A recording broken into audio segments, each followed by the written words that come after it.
हाँ जी, हम पढ़ रहे हैं इतिहास का, रिवीजन कर रहे हैं राजस्थान के इतिहास का। तो उसमें आज हम पढ़ेंगे मारवाड़ और बीकानेर की जो रियासत है उनका हम इतिहास रिवाइज करेंगे। ठीक है, तो जो मेवाड़ है उसका हम इतिहास पढ़ चुके हैं। अगली क्लास है उसमें जो हमारा जयपुर वगैरह जो बड़ी रियासत उसको पढ़ लेंगे। कुल मिला के हमारा सारा जो मिडाइवल हिस्ट्री है कल पूरी हो जाएगी। एंशिएंट हिस्ट्री है वो लगभग उसमें कुछ ज़्यादा है नहीं, मॉडर्न हिस्ट्री हम पढ़ चुके हैं। और बाकी हम क्लासेज में देखेंगे जो आपका एग्जाम है 10 तारीख से पटवार का, तो उसके पहले अपन देखेंगे कि जो अपना आर्ट एंड कल्चर है उसका भी हम रिवीजन कर लेंगे। कोशिश करेंगे कि राजस्थान की पॉलिटी को भी हम रिवाइज कर लें। तो हम देख रहे हैं कि यहाँ पे जो लगभग सारी चीज़ें हैं वो हम कोशिश कर रहे हैं कि रिवाइज करें। तो आपके जो आने वाले जो भी और एग्जाम्स भी होगा राजस्थान से रिलेटेड या फिर आपका ये एग्जाम हो, तो आसानी से आप इसमें से अगर पढ़ के जाओगे, इनको जल्दी से रिवाइज करके जाओगे। अगर आपको नोट्स पूरे याद हैं तो एक बार देख लेना, इनको ज़्यादा देखने की जरूरत नहीं है। और अगर नोट्स थोड़े कम याद है तो इनको 2-3 बार आप थोड़ी स्पीड ज़्यादा करके ऐसे करके इनको देख सकते हो, आपको बहुत हेल्प मिलेगी। क्योंकि जो क्लास में अपन पढ़ते हैं सारे नोट्स है सारे अपन इसमें कवर कर लिए। इसमें आगे चलते हैं अपन मारवाड़ का इतिहास में। तो मारवाड़ में देखो राठौड़ वंश का शासन था। अब इन राठौड़ों की जो उत्पत्ति के बारे में एक बार बात करें तो जो दक्षिण भारत के राष्ट्रकूट है, दक्षिण भारत के राष्ट्रकूटों का वंशज माना जाता है इनको, या फिर कन्नौज। कन्नौज के जो राठौड़ है, कन्नौज के राठौड़, या फिर हम बात करें गहड़वाल, कन्नौज के राठौड़ या गहड़वाल, उनका भी इनको वंशज माना जाता है। तो ये उनकी उत्पत्ति के बारे में बात हुई। अब मारवाड़ के जो राठौड़ है उनके बारे में बात करें, उनकी कुल देवी कौन सी है। मारवाड़ के राठौड़ों की कुल देवी है नागणेची माता, नागणेची माता।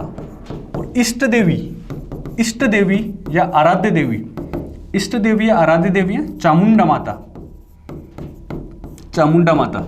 और जो मारवाड़ के राठौड़ है वो चील पक्षी को पवित्र मानते हैं, चील पक्षी को। ये अपन ने बात करी।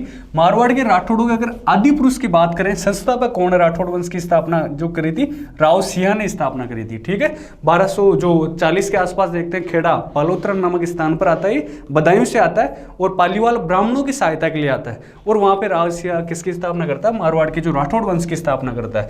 और फिर अपन बात देखते हैं बिठू गांव में, पाली का जो बिठू गांव है वहां पर गायों की रक्षा करते हुए मारा जाता है राव सिंह। तो बिठू गांव में बना हुआ है, इसका स्मारक बना हुआ है। दुहड़ के बारे में काम की बात देखते हैं। दुहड़ शासक है फिर मारवाड़ के राठौड़ वंश में। तो जो कुलदेवी है नागणेची माता, तो कर्नाटक से जो कुलदेवी है नागणेची माता, उनकी मूर्ति लेकर आता है और बाड़मेर का जो नगाना गांव है, नगाना गांव उसमें स्थापित करता है। नागणेची माता नगाना गांव में स्थापित करता है राव दुहड़। ठीक है, रावल मल्लीनाथ जी के बारे में बात करते हैं। ये राजस्थान के लोक देवता है, राजस्थान के लोक देवता है। और इनके कारण जो बाड़मेर वाला क्षेत्र है, मारवाड़ वाला क्षेत्र, उसको मालानी कहा जाता है। मालानी आपने सुना होगा नाम, मालानी एक्सप्रेस। और एक बात करें, इन्होंने अपनी राजधानी बनाई मेवानगर नाकोड़ा। बाड़मेर में मेवानगर नाकोड़ा या जैन मंदिर वगैरह भी है, तो मेवानगर नाकोड़ा को राजधानी बनाया। और रावल मल्लीनाथ जी का चैत्र के महीने में तल्लीवाड़ा स्थान पर या तलवाड़ा नामक स्थान पर, बाड़मेर में तलवाड़ा नामक स्थान पर मेला बढ़ता है। जो इसमें मालानी जो घोड़े हैं पशुओं की जो खरीद बिक्री यहाँ पे की जाती है।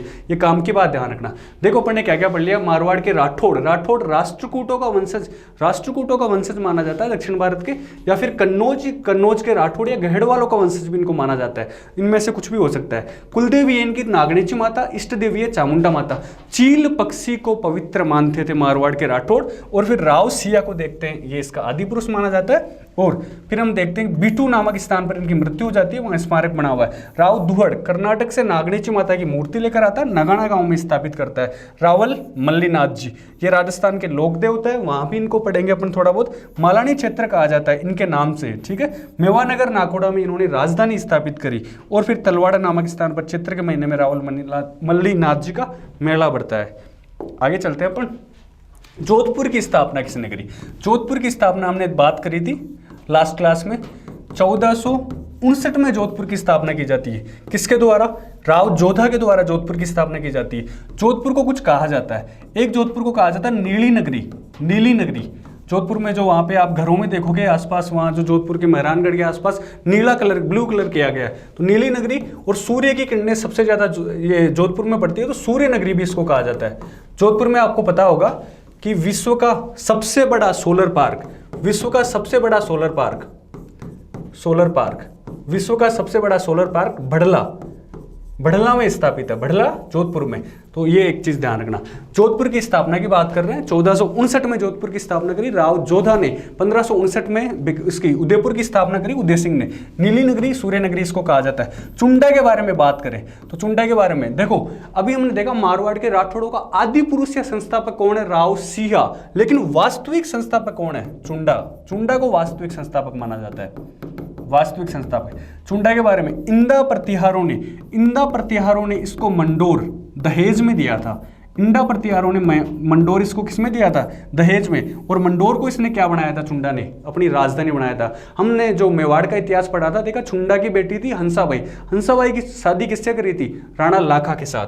अब राव बीका जोधा का एक पुत्र था जिसने बीकानेर की स्थापना करी थी। बीकानेर की स्थापना करी थी इसने 1488 में आखा तीज का दिन था। आका तीज, अक्षय तृतीया, इसलिए वहां पे ध्यान रखना एक चीज, अक्षय तृतीया को बीकानेर में पतंगे भी उड़ाई जाती है, ये चीज ध्यान रखना। 1488 में आका तीज के दिन बीकानेर की स्थापना करता है कौन, राव बीका, बीकानेर की स्थापना, ठीक है, पतंगे उड़ाई जाती है। ये अपन ने बात करी। एक बार जोधपुर के बारे में थोड़ी और बात करें तो जो राव जोधा जोधपुर बसाता है उस समय चिड़िया टूक पहाड़ी, एक वहां पे पहाड़ी है चिड़िया टूक पहाड़ी है, उसमें यहाँ देखते हैं मेहरानगढ़ की स्थापना करता है। जोधपुर वाले जो किला है उसका नाम क्या है, मेहरानगढ़ की वहाँ पे स्थापना करता है। और उसकी नींव किसके द्वारा लगाई जाती है, उसकी नींव करणी माता के द्वारा लगाई जाती है। करणी माता उसकी नींव लगाती है। करणी माता हम जानते हैं जिनका मंदिर कहाँ है, देशनोक में करणी माता का मंदिर है, देशनोक में, जिसे चूहों का मंदिर, देशनोक बीकानेर में, जिसे चूहों का मंदिर भी कहा जाता है। और वहाँ सफेद काबे, चूहों को क्या कहा जाता है, काबा कहा जाता है, उन चूहों को क्या कहा जाता है, काबा। सफेद काबे के दर्शन शुभ माने जाते हैं, चूहों को कहा जाता है क्या, काबा, ठीक है। और जो करणी माता कौन है, जो राठौड़ है, मारवाड़ के राठौड़ वगैरह, बीकानेर के राठौड़, उनकी इष्ट देवी मानी जाती है। अब मालदेव के बारे में बात करें, मालदेव अगला शासक आएगा। तो मालदेव ने अपने पिता गंगा की हत्या कर दी थी, मालदेव ने अपने पिता गंगा की हत्या कर दी थी, इसलिए मालदेव को कहा जाता है मारवाड़ का पितृहंता, मारवाड़ का पितृहंता। और फिर हम देखेंगे अभी आगे, मारवाड़ में एक शासक और आएगा अजीत सिंह की हत्या कर दी थी उसके पुत्र बख्त सिंह ने, इसलिए वो मारवाड़ का दूसरा पितृहंता कहा जाता है। ये अपन ने बात करी मालदेव के बारे में, ठीक है। देखो जोधपुर की स्थापना 1459 में, सोलर पार्क है जोधपुर में सबसे बड़ा, बड़ला में, है ना। नीली नगरी, सूर्य नगरी इसको कहा जाता है। फिर हमने बात करी राव जोधा ने स्थापना करी थी। और फिर राव जोधा ने मेहरानगढ़, चिड़िया टोंक पहाड़ी पर मेहरानगढ़ का किला बनाया और उसकी नींव करणी माता ने रखी थी। करणी माता जिनका मंदिर देशनोक में, और सफेद चूहे जो उनको दर्शन शुभ माने जाते हैं, चूहों को कहा जाता है काबा कहा जाता है। और फिर हमने बात करी मालदेव का जो अपने पिता गंगा की हत्या कर दी थी, इसलिए इसको कहा जाता है मारवाड़ का पितृहंता कहा जाता है। बीकानेर की स्थापना करी 1488 में, आखा तीज का दिन था, अक्षय तृतीया, पतंगे उड़ाई जाती है बीकानेर में। तो ये सब काम की बातें अपन ने करी। आगे चलते हैं अपन। गिरी सुमेल का युद्ध हुआ। अब देखो गिरी सुमेल का युद्ध जब हुआ है, गिरी सुमेल के युद्ध को पहले तो एक चीज ध्यान रखना, उसको जेतारण का युद्ध भी कहा जाता है, जेतारण का युद्ध। गिरी सुमेल को जेतारण का युद्ध भी कहा जाता है। गिरी सुमेल का युद्ध हुआ मालदेव प्लस शेरशाह सूरी के बीच में। अब इस युद्ध की बात करें उसके पहले मालदेव के बारे में थोड़ी सी बात कर लेते हैं। मालदेव के बारे में एक बात अपन कर चुके हैं, क्या बात करी अपन ने, इसको क्या कहा जाता है, मारवाड़ का पितृहंता कहा जाता है, गंगा की हत्या कर दी, ठीक है। एक चीज अपन ने देख ली। फिर मालदेव ने देखा कि मालदेव ने 52 युद्धों द्वारा 58 परगने जीते थे, 52 युद्धों द्वारा 58 परगने जीते थे। पहले जब ये अपना शासक बनता है तो उसके पास जोधपुर और जो सोजत, दो ही इसके पास परगने थे। बाद में इसने 52 युद्धों द्वारा 58 परगने जीते थे। एक युद्ध होता है मालदेव का पहले, साहेबा या पाहेबा का युद्ध, साहेबा या पाहेबा का युद्ध, साहेबा या पाहेबा का युद्ध, ये ध्यान रखना। साहेबा या पाहेबा का युद्ध होता है बीकानेर के जेतसी के साथ।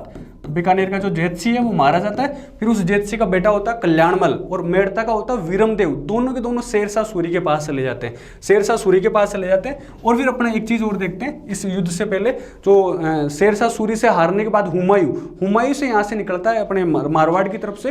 तो वो हुमायूं फड़ौदी नामक स्थान पे आता है और मालदेव उससे मिलने के लिए अपने दो तीन आदमी भेजता है, अतका खा, मीर सोनी, रायमल सोनी वगैरह। वो अपन को ज्यादा काम की बात नहीं है।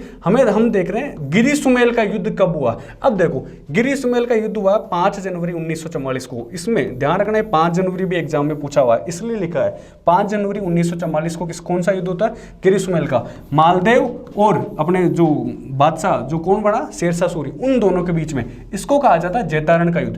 देखो इस युद्ध में क्या होता है, मालदेव इस युद्ध से पीछे हटता है और मालदेव की तरफ से कौन कौन लड़ते हैं? जेता और कुंपा। जेता और कुंपा, ये मालदेव की तरफ से दो जो सेनानायक होते हैं वो इसमें अच्छा थोड़ा वीरगति को प्राप्त होते हैं और बड़े अपने युद्ध जो कला है उसका प्रदर्शन करते हैं। अपन ने एक चीज देखी, गोरा बादल। गोरा बादल कहाँ आते हैं? चित्तौड़ का जो पहला शासक होता है गोरा बादल वहां आते हैं। जयमल फत्ता, जयमल फत्ता कहाँ आते हैं? चित्तौड़ का तीसरा शाखा होता है वहां आते हैं। ध्यान रखना आहला और उदल, आहला और उदल ये कहाँ आते हैं? आला उदल आते हैं अजमेर। अजमेर में अपन देखते हैं पृथ्वीराज चौहान, उसने उसका एक लड़ाई, उसका युद्ध हुआ था किसके साथ हुआ था? चंदेल शासक था परमारी देव, तो परमारी देव के सेनापति थे आला और उदल। ठीक है, ये चीज ध्यान रखना। इनका नाम जेता कुंपा, ये मालदेव के सेनानायक है। गिरी सुमेल युद्ध में ये वीरगति को प्राप्त होते हैं। ठीक है, अब एक चीज इसमें ध्यान रखना, फिर बाद में देखते हैं कि जो मालदेव है वो अधिकार कर लेता है मारवाड़ पे, और जो कौन है मालदेव, शेरशाह सूरी अधिकार कर लेता है। मालदेव चला जाता है सिवाना की तरफ, सिवाना की तरफ, सिवाना की तरफ चला जाता है। सिवाना को बोला जाता है मारवाड़ के, मारवाड़ के राठौड़ों की, मारवाड़ के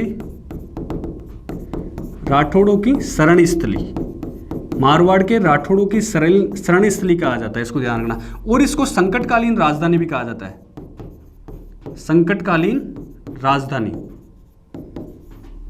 ये अपन ने काम की बात करी किससे रिलेटेड? मालदेव से, इस गिरी सुमेल के युद्ध से रिलेटेड। इस युद्ध में बाद में देखते हैं कि जो किस तरफ चला जाता है, सिवाना की तरफ चला जाता है। सिवाना वही सिवाना जो जालोर का जो शाखा होता है, उसके पहले सिवाना का शाखा होता है 1308 में, वही सिवाना जो बाड़मेर में पड़ता है। तो इस सिवाना को कहा जाता है मारवाड़ के राठौड़ों की शरण स्थली, जो मारवाड़ के राठौड़ है उस जगह चले जाते थे, और संकटकालीन राजधानी भी इसको कहा जाता है। ठीक है, ये काम की बातें अपन ने बात करी इससे रिलेटेड। अब एक थोड़ी एक मेन चीज अपन ने छोड़ दी, जो शेरशाह सूरी है इस युद्ध को बड़ी मुश्किल से जीत पाता है। शेरशाह सूरी इस युद्ध को बड़ी मुश्किल से जीत पाता है, इसलिए वो बाद में एक सेंटेंस बोलता है कि मैं मुट्ठी खातिर बाजरे, मैं एक मुट्ठी बाजरे की खातिर अपनी जो बादशाहत है, सल्तनत है, उसको मैं खो सकता था। तो ये थोड़ा ध्यान रखना। ठीक है, एक मुट्ठी खातिर बाजरी,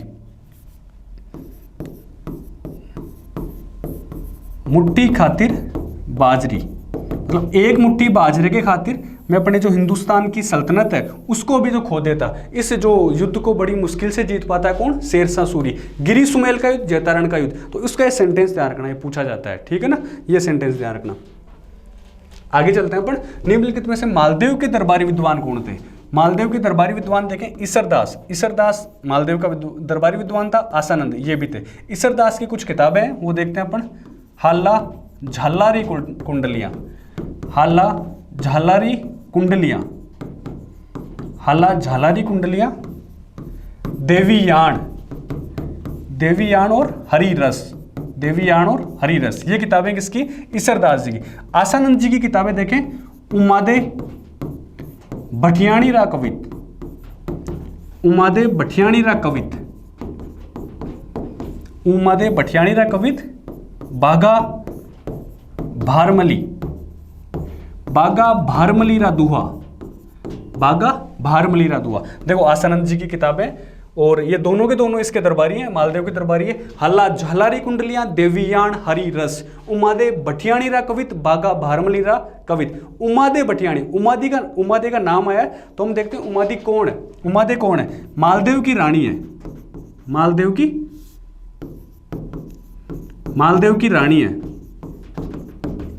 और जैसलमेर का जो लूणकरण है, जैसलमेर का लूणकरण उसकी बेटी थी, जैसलमेर का लूणकरण उसकी बेटी थी, और एक दासी थी भारमली। भारमली की वजह से ये किससे रूठ जाती है?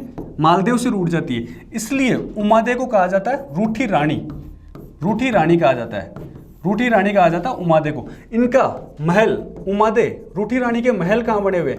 एक तो बना हुआ है सलुम्बर में, सलुम्बर में और भीलवाड़ा में, सलुम्बर और भीलवाड़ा में रूठी रानी का महल बना हुआ है। रूठी रानी का मंदिर भी बना हुआ है राजसमंद, राजसमंद के केलवा में, राजसमंद के केलवा में रूठी रानी का महल भी बना, मंदिर भी बना हुआ है। और जो मालदेव है, मालदेव ने जोधपुर मतलब मेहरानगढ़ के परकोटे का निर्माण करवाया था। मेहरानगढ़ के परकोटे का निर्माण करवाया था। छोटे मोटे और किले बनवाए थे इसने, वो काम के नहीं है। देखो अपन ने क्या बात करी, उमादे के बारे में बात करी। उमादे कौन है? मालदेव की रानी है। किसकी बेटी है? जैसलमेर के लूणकरण की बेटी है। एक भारमली नामक दासी की वजह से किससे रूठ जाती है? मालदेव से रूठ जाती है, इसलिए इनको कहा जाता है रूठी रानी कहा जाता है इतिहास में। और रूठी रानी के महल सलुम्बर राजसमंद में और भीलवाड़ा में देखने को मिलते हैं हमें। और इनका मंदिर कहाँ बना हुआ है? राजसमंद के केलवा में इनका मंदिर बना हुआ है, जहाँ इन्होंने अपना अंतिम समय गुजारा था।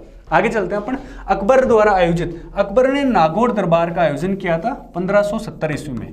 1570 ईस्वी में नागौर दरबार का आयोजन किया था। और उस समय अपनी अजमेर यात्रा के दौरान इसने एक चीज करी थी, इसने शुक्र तालाब खुदवाया था वहां पे अकाल राहत कार्यों के लिए। अकाल राहत कार्यों के लिए शुक्र तालाब इंपॉर्टेंट है, इसका ध्यान रखना। शुक्र तालाब खुदवाया था इसने। और ये डेट ध्यान रखना, 1570 ईस्वी में नागौर दरबार का आयोजन हुआ था। किसके द्वारा? अकबर के द्वारा। क्यों हुआ था? क्योंकि अकबर उस समय जानना चाहता था कि राजस्थान के जो राजा महाराजा है वो जो उनको अपनी अधीनता स्वीकार कराना चाहता था। राजस्थान के राजाओं को अपनी अधीनता स्वीकार कराना चाहता था, इसलिए अधीनता स्वीकार। क्या अकबर की अधीनता स्वीकार करी? हाँ बिल्कुल करी। किसने करी? जैसलमेर के हर्राज ने करी। तो इसने भाग लिया था इस नागौर दरबार में। जैसलमेर के हर्राज ने अधीनता स्वीकार करी। कल्याणमल का बीकानेर के कल्याणमल ने भी अधीनता स्वीकार करी। मोटा राजा उदय सिंह, ये कहाँ का था? जोधपुर का मोटा राजा उदय सिंह, इसने भी अधीनता स्वीकार करी। और इस समय जब नागौर दरबार का आयोजन हुआ उस समय जोधपुर का राजा था चंद्रसेन। जोधपुर के राजा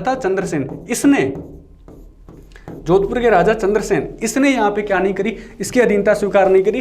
पहले ये भी नागौर दरबार में भाग लेने के लिए आया था, लेकिन जब इसको लगता है कि यार अपने क्या नहीं है, अनुकूल स्थितियां नहीं है, वहां से चला जाता है। तो सबसे पहले तो जाता है भाद्राजून।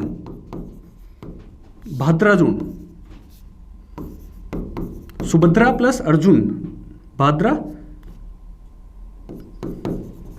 भाद्राजून में जाता है। उसके बाद ये भी सिवाना में चला जाता है। सिवाना जो किला है वहां पे चला जाता है। फिर बाद में देखते हैं सिचियाई की जो पहाड़ियां हैं, सिचियाई की पहाड़ियों पे जो बाद में देखते हैं किसके वहां मृत्यु हो जाती है। किसकी? चंद्रसेन के बारे में अपन अभी और बात करेंगे।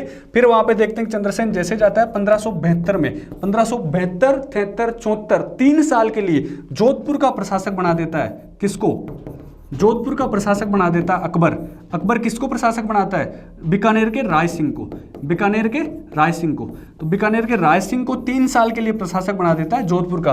बाद में फिर 74 से अपन देखते हैं 83 तक खालसा कर देता है, उस भूमि को केंद्र के अधीन कर देता है खालसा। हमने क्या बात करी है? हमने बात करी है नागौर दरबार 1570 में अजमेर यात्रा के दौरान शुक्र तालाब खुदवाता है, अधीनता स्वीकार कराने के लिए करता है। किसने अधीनता स्वीकार करी? जैसलमेर के हर्राज ने, बीकानेर के कल्याणमल ने, जोधपुर के मोटा राजा उदय सिंह ने करी। चंद्रसेन आया था क्या? हाँ बिल्कुल आया था, लेकिन वापस चला गया था।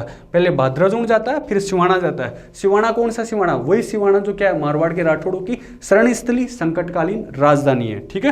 1572 में जोधपुर का प्रशासक नियुक्त करता है राय सिंह को अकबर। ये अपन यहाँ से काम की बात करी, किसके रिलेटेड? चंद्रसेन से रिलेटेड। अब देखो, मारवाड़ का भूला बिसरा शासक कहा जाता है। किसको?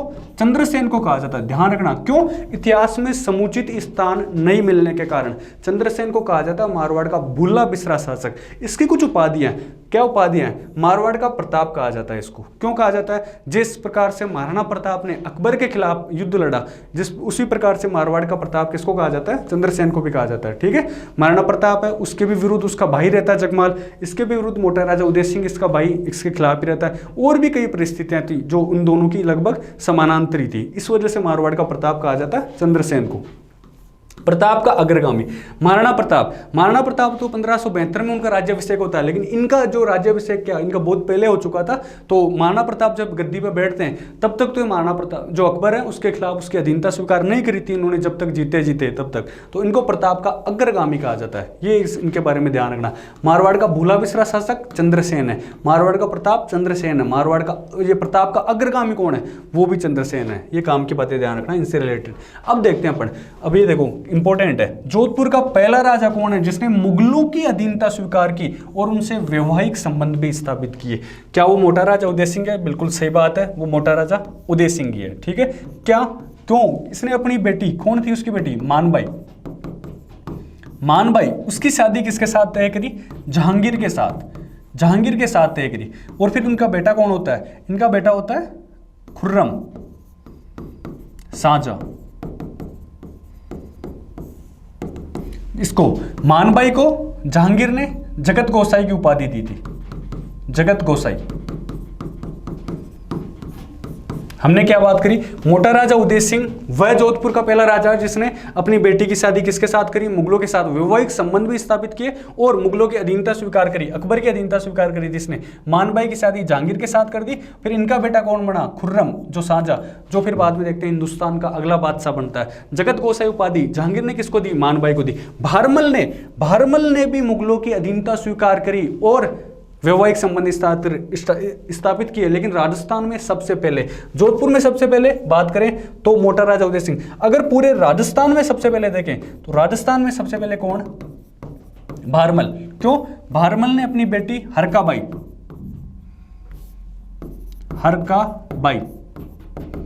जिसको कहा जाता है मरियम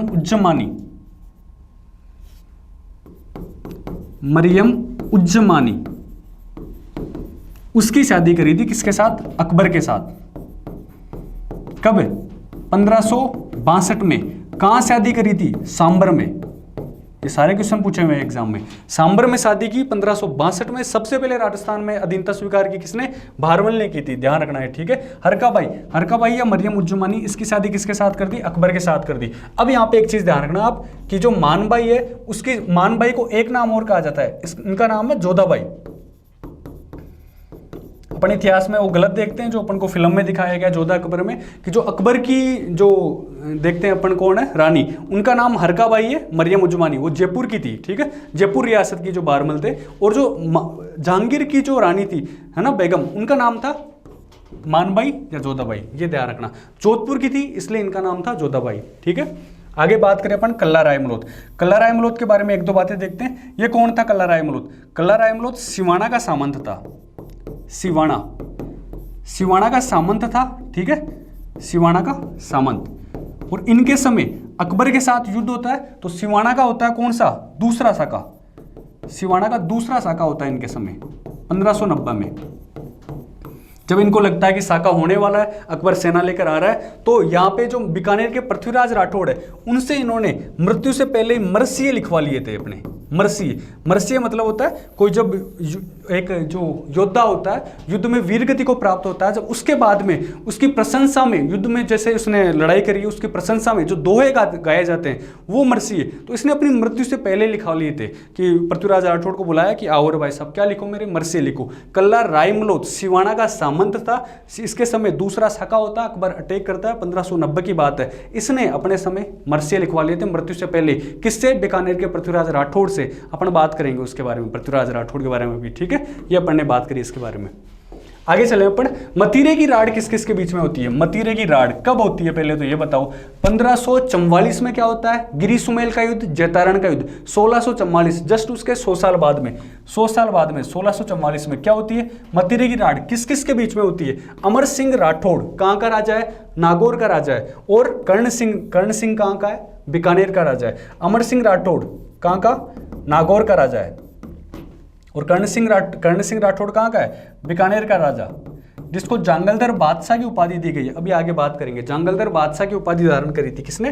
कर्ण सिंह ने।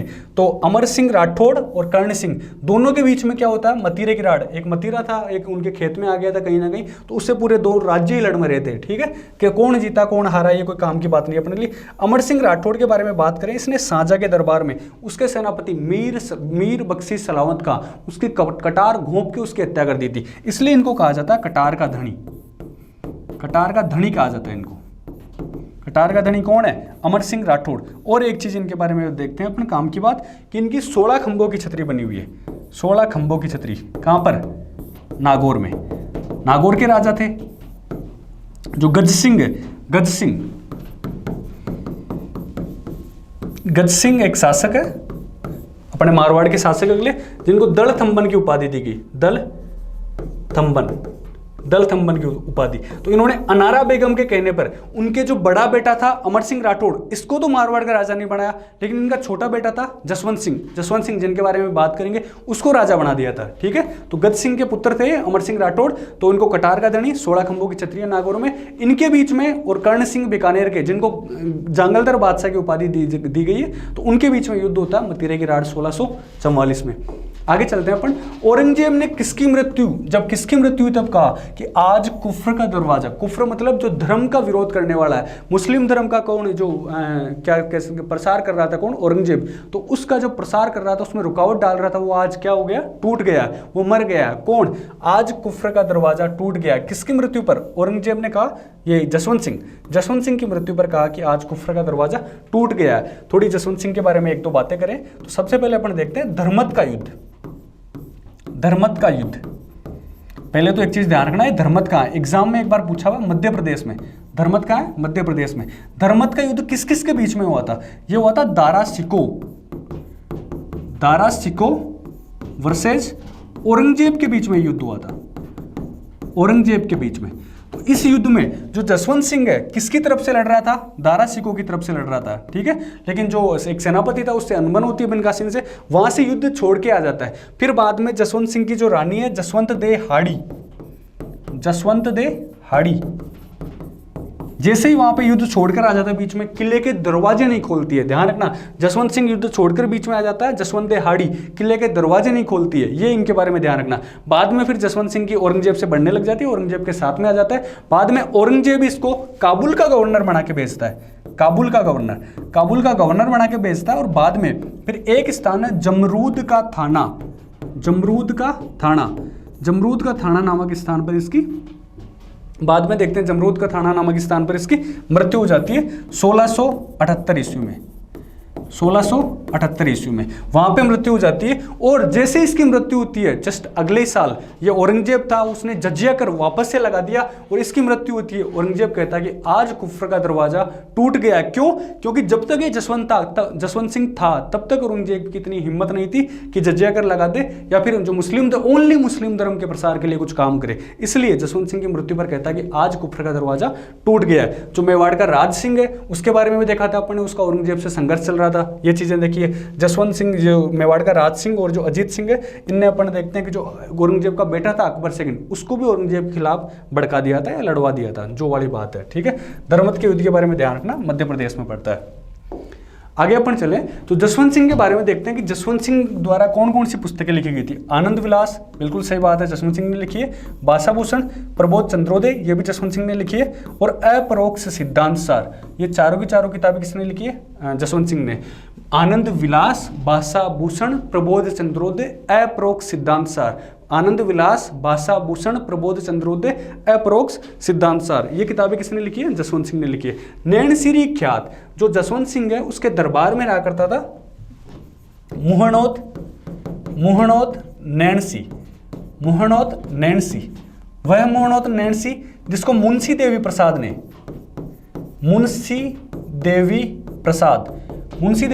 ने इसको कहा कि ये कौन है, ये तो राजपुताने मतलब राजस्थान, ये तो राजपुताने का अबुल फजल है, किसने कहा ऐसा कहा मोहनोत नैणसी ने। मुंशी देवी, जो मोहनोत नैणसी है उसको मुंशी देवी प्रसाद ने कहा कि ये तो राजपुताने का क्या है, अबुल फजल है, ठीक है। हम बात कर रहे हैं मोहनोत नैणसी, उसने एक किताब लिखी है नैणसिरी ख्यात। तो नैणसिरी ख्यात क्या है, ये राजस्थान की पहली ख्यात, ये ऐसी ख्यात है जिसमें प्रथम बार इतिहास का क्रमबद्ध अध्ययन देखने को मिलता है। किसके दरबार में, जसवंत सिंह के दरबार में। तो किसका इतिहास लिखेगा, एक ख्यात मतलब इतिहास लिखेगा, किसका इतिहास, जोधपुर के राजाओं का इतिहास लिखेगा। दूसरी किताब मारवाड़ परगनारी विगत, ठीक है, मतलब विगत मतलब उसके इतिहास के बारे में लिख रहा है। ये भी किसने लिखी है, मोहनोत नैणसी ने लिखी है। क्या है इसमें, अपन क्या देखने को मिलता है, इसमें जनगणना का उल्लेख देखने को मिलता है, जनगणना का उल्लेख देखने को मिलता है। और इसको मारवाड़ का गजेटियर भी कहा जाता है, मारवाड़ का गजेटियर मतलब जो गजट टाइप में आता है, गजट आता है ना, गजट प्रकाशित होता है, तो मारवाड़ का गजेटियर भी कहा जाता है। किसको, मारवाड़ परगनारी विगत। जसवंत सिंह ने आनंद विलास, भाषाभूषण, प्रबोध चंद्रोदय, अपरोक्ष सिद्धांत सार। मोहनोत नैणसी, जिसको मुंशी देवी प्रसाद ने कहा राजपुताने का अबुल फजल। फिर हम उसके बारे में बाद में देखते हैं कि इसने एक किताब लिखी है मोहनोत नैणसी ने, नैणसिरी ख्यात। क्या है, राजस्थान की पहली ख्यात है, जिसमें इतिहास का क्रमबद्ध अध्ययन देखने को मिलता है। बाद में बात करें मारवाड़ परगनारी विगत, ये अब इसके बारे में देखते हैं। इसमें जनगणना का उल्लेख देखने को मिलता है और इसको कहा जाता है मारवाड़ का गजेटियर, गजट है ये, ठीक है। मारवाड़ की पन्नादाई, जैसे उदयपुर में या मेवाड़ में जो पन्नादाई थी जिसने अपने बेटे चंदन की बलि देकर उदय सिंह को बचाया था, इसी तरह मारवाड़ में जो जसवंत सिंह की बाद में मृत्यु हो जाती है तो उसका बेटा था वो अजीत सिंह, छोटा ही बेटा था, उसकी उम्र बहुत छोटी कम थी, है ना, तो उसको बचाती है अपने पुत्र की बलि देकर कौन, मारवाड़ में भी गोरा, है ना। तो गोरा के बारे में एक चीज ध्यान रखना, गोरा जो मारवाड़ का राष्ट्रगीत है, मारवाड़ का राष्ट्रगीत है धूसो, मारवाड़ का राष्ट्रगीत है धूसो। इसमें किसका नाम लिया जाता है, गोरा का नाम लिया जाता है। गोरा की छतरी कहां बनी हुई है, गोरा की छतरी कहां बनी हुई है, वो जोधपुर में गोरा की छतरी बनी हुई है, ठीक है ना। एक चीज ध्यान रखना, मारवाड़ की पन्नादाई गोरा है, मेवाड़ की जो पन्नादाई है उसके नाम पे, क्योंकि उन्होंने भी ऐसा ही काम किया। राष्ट्रगीत है दूसों में नाम लिया जाता है, छतरी इनकी कहां पे, जोधपुर में। किसकी अपने जो किसको बचाया था इन्होंने, अजीत सिंह को बचाया था। उम्र बहुत कम थी, औरंगजेब इनके खिलाफ हो रहा था, इनके पिताजी जसवंत सिंह जी की मृत्यु हो गई थी।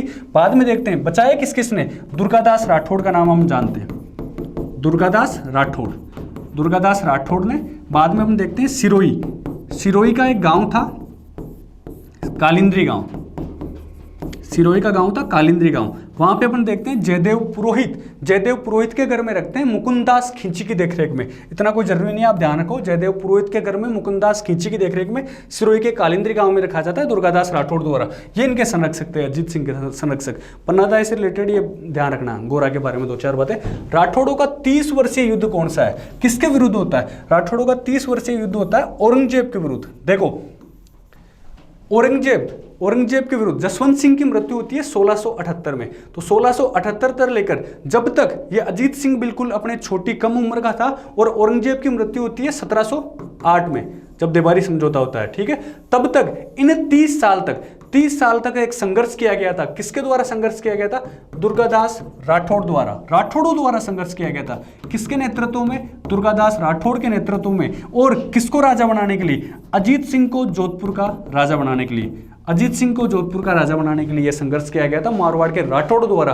किसके विरुद्ध, औरंगजेब के विरुद्ध। 1678 में जसवंत सिंह की मृत्यु होती है, तब से लेकर 1708 जब तक औरंगजेब नहीं मर जाता तब तक संघर्ष चला था। उसके बाद फिर अजीत सिंह क्या बन जाता, जोधपुर का राजा। किसके नेतृत्व में, दुर्गादास राठौड़ के नेतृत्व में। दुर्गादास राठौड़, इनके बारे में 2-4 अपन बात कर लेते हैं, इनकी उपाधियों के बारे में बात करें उसके पहले इनके बारे में बात कर लेते हैं, ठीक है। तो दुर्गादास राठौड़ का जन्म अपन देखते हैं जोधपुर के सालवा गांव में हुआ, जोधपुर के सालवा गांव में हुआ। और इनके पिता हैं आस्करण, ढोल ढोल डंबक बाजे, दे दे ठोर नगारा की, आसे के घर दुर्गा नहीं हो तो सुन्नत होती सारा की। तो वो आसे के घर आस्करण इनके पिता है, जिसने दुर्गादास राठौड़ को लुणेवा गांव की जागीर दी थी, लुणेवा गांव की जागीर दी थी। अपन देखते हैं दुर्गादास राठौड़ ने अजीत सिंह को राजा बनाने के लिए संघर्ष किया। जैसे अजीत सिंह राजा बनता है, कोई अनबन होती है, दुर्गादास राठौड़ को अपने राज्य से बाहर निकाल देता है, कौन, अजीत सिंह। फिर दुर्गादास राठौड़ वहां से बाहर निकल कर जाते हैं मेवाड़ के अमर सिंह सेकंड के पास, मेवाड़ के अमर सिंह सेकंड के पास, मेवाड़ के अमर सिंह सेकंड के पास, अमर सिंह सेकंड के पास जाता है। फिर बाद में देखते हैं कि वो अमर सिंह सेकंड विजयपुर और रामपुरा की जागीर भी देता है। वहां से फिर बाद में दुर्गादास राठौड़ चले जाते हैं उज्जैन। और यहां से इंपॉर्टेंट क्वेश्चन बनता है, उज्जैन में शिप्रा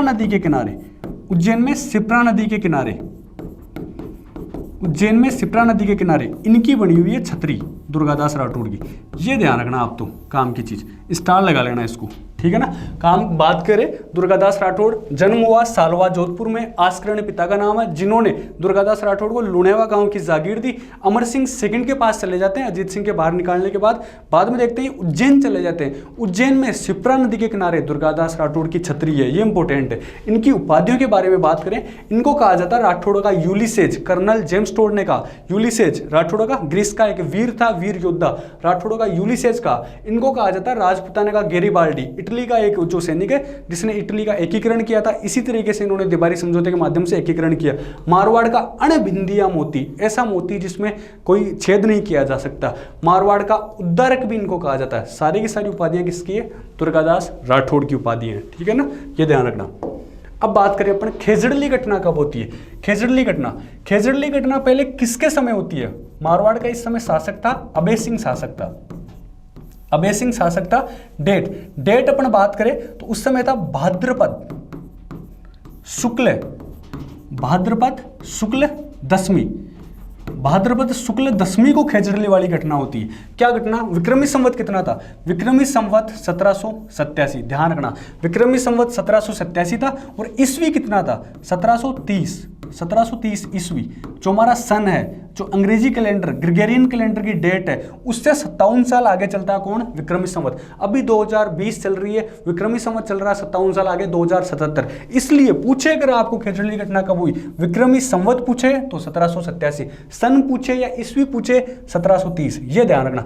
भाद्रपद शुक्ल दशमी, भाद्रपद शुक्ल दशमी को।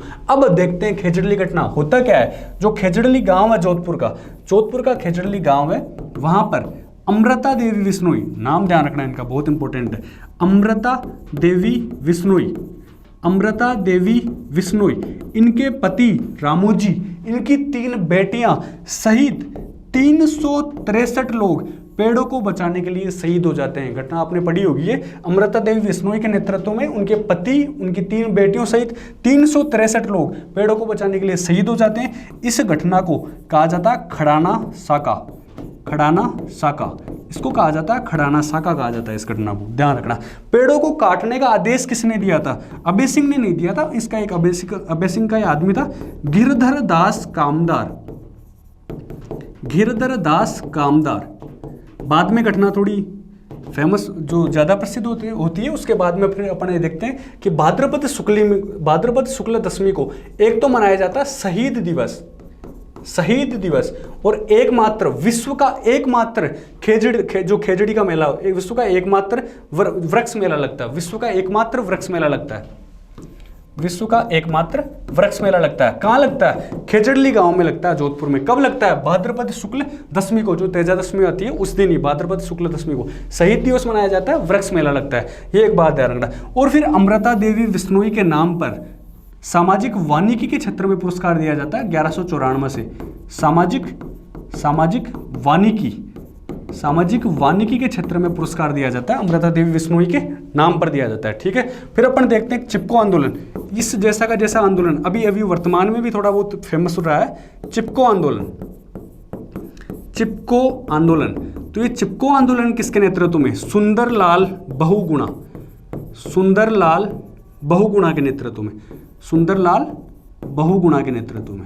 ठीक है, तो अपन ने बात करी, इसमें काम की बातें सारी कर ली। अभय सिंह के टाइम खेजड़ली घटना होती है, भाद्रपद शुक्ल दशमी को शहीद दिवस, वृक्ष मेला लगता है इस दिन। ठीक है, इससे पूछे तो 1730 क्या होता है इस दिन? अमृता देवी विश्नोई, पति रामोजी, 3 बेटियां, 363 लोग, 363, ये ध्यान रखना। ठीक है, क्या होता है? पेड़ों की रक्षा के लिए शहीद हो जाते हैं। खड़ाना साका कहा जाता है इस घटना को, साका होता है लेकिन खड़ाना साका, ऐसे ध्यान रखना, खड़े खड़े शहीद हो गए पेड़ों को बचाने के लिए। गिरधर दास कामदार ने ऐसा ऑर्डर दिया था। चिपको आंदोलन ये सुंदरलाल बहुगुणा के टाइम होता है, बहुगुणा ने इसका नेतृत्व किया था। ये अपन ने यहाँ बात कर ली इन सबकी। आगे चलते हैं अपन। ठीक है, तो आगे देखें, अभय सिंह का अहमदाबाद के सूबेदार है सर बुलंद खान, उनके बीच युद्ध होता है। इसकी जानकारी सूरज प्रकाश से मिलती है, इस किताब से, राजरूपक। सूरज प्रकाश किसने लिखी है? करणी दान ने लिखी है किताब, करणी। इसने दान दिया, क्या दान दिया? सूरज का प्रकाश, उस तरीके से ध्यान रख लेना। इसकी एक किताब और है, बिड़द श्रृंगार, ये किताब है। राजरूपक, ये किसने? वीर भाण ने किताब लिखी है, वीर भाण ने लिखी है राजरूपक, और करणी दान ने लिखी है सूरज प्रकाश। इन दोनों में इस युद्ध की जानकारी मिलती है। आगे चलते हैं अपन। मान पुस्तक प्रकाश पुस्तकालय, ये जो लाइब्रेरी है ये कहाँ स्थापित है? जोधपुर। तो जोधपुर का हम देखते हैं मेहरानगढ़ किला है, उसमें स्थापित है ये मेहरानगढ़। बात करें, जोधपुर का शासक था मान सिंह, तो वह जब अपने संघर्ष के दौरान जब जालोर में था तो उस समय जालोर में एक देवनाथ ने भविष्यवाणी करी थी कि थोड़े दिनों में तू क्या बनने वाला है? जोधपुर का राजा बनने वाला है। थोड़े दिनों में सच में जोधपुर का राजा बन जाता है। देवनाथ को उसने बना लिया था, अपना गुरु बना लिया था। बाद में देवनाथ किससे? नाथ संप्रदाय से जुड़े हुए थे। देवनाथ नाथ संप्रदाय के गुरु थे। मान सिंह ने उनको गुरु बना लिया और खुद फिर नाथ संप्रदाय से रिलेटेड खूब सारे काम किए। महामंदिर, नाथ संप्रदाय का जो मंदिर था, महामंदिर का निर्माण करवाया इसने जोधपुर में। ठीक है, और फिर एक बुक भी लिखी नाथ संप्रदाय से रिलेटेड, नाथ नाथ चरित्र नाम की पुस्तक भी लिखी। किसने लिखी है? मानसिंह ने। और मानसिंह को मारवाड़ का सन्यासी राजा कहा जाता है। मारवाड़ का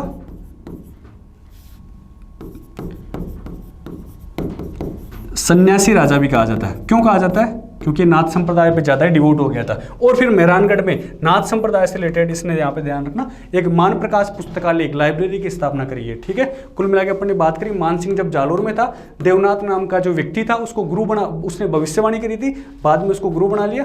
और नाथ संप्रदाय का सबसे बड़ा मंदिर है महामंदिर, उसकी स्थापना करी। और फिर नाथ चरित्र एक किताब भी लिखता है। मारवाड़ का सन्यासी राजा इसको कहा जाता है। किसको? मानसिंह को। और फिर अपन देखते हैं कि जोधपुर में मेहरानगढ़ में मान पुस्तक ये जो लाइब्रेरी है उसकी स्थापना करता है। और मानसिंह के समय हम एक चीज देखते हैं, लास्ट क्लास में हमने बात करी थी, गिंगोली का युद्ध होता है। गिंगोली का युद्ध नागौर के परबतसर में किसके साथ होता है? गिंगोली का युद्ध जयपुर के जगत सिंह सेकंड के साथ होता है। ठीक है, 1807 में। वो अपन ने लास्ट क्लास में बात कर ली थी। बांकीदास की पुस्तक, ये मानसिंह है, जो मानसिंह थे अभी जब हम जिसकी बात कर रहे थे, जोधपुर के राजा, उनके दरबारी थे बांकीदास। उनको राजकवि की उपाधि दी थी। किसने? मानसिंह ने। मानसिंह ने राजकवि की उपाधि दी थी बांकीदास को। उसकी किताब है बांकीदासरी ख्यात, कुकवि 32 32 दो है, दातार 52 दो है इसमें। ठीक है, मान जसो मंडन, मंडल नहीं है, मंडन है, मान जसो मंडन। ठीक है ना, तो मान मतलब मान प्रकाश के जो जसो यश में कुछ बातें कर दी। दातार 52 दो है, कुकवि 32, बांकीदासरी ख्यात। इस बांकीदास वही है और जो सूर्यमल मिश्रण, जो उन्होंने अंग्रेजों का साथ देने वाले राजाओं की निंदा की थी। और इसने एक गीत लिखा था, आयो रे अंग्रेज मुलक रे ऊपर, आयो अंग्रेज मुलक रे ऊपर, आयो अंग्रेज मुलक रे ऊपर। कुल मिला के बात करें जो हमारा जोधपुर का जो इतिहास है वो पढ़ लिया अपने, अब बीकानेर का इतिहास पढ़ेंगे।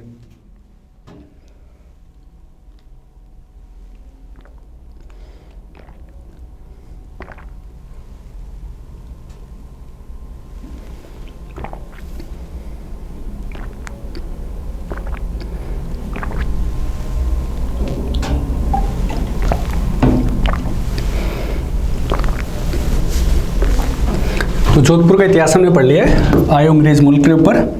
अब हम बीकानेर का इतिहास पढ़ते हैं। तो बीकानेर के इतिहास में सबसे पहले चले तो एक बार देख लेते हैं। राव बीकाने 1465 में पहले तो राठौड़ जो वंश है उसकी स्थापना करी थी बीकानेर में। जो राव जोधा है उसका ही 5वां पुत्र था बीका। तो मतलब बीकानेर में भी राठौड़ों का ही शासन था। जो जोधा था उसका बेटा ही इधर आता है और बीकानेर की स्थापना कर देता है। 1465 में उसकी स्थापना करता है राठौड़ वंश की। 1488 में बीकानेर की स्थापना कर देते हैं, बीकानेर नगर की स्थापना करते हैं। ठीक है, वो ध्यान रखना। वो हमने बात करी है अभी। आखा तीज थी उस दिन, आखा तीज, अक्षय तृतीया, और पतंगे उड़ाई जाती है उस दिन, पतंगे। ठीक है ना। और फिर अपन इनके बारे में, राव बीका के बारे में देखें तो कोडम देसर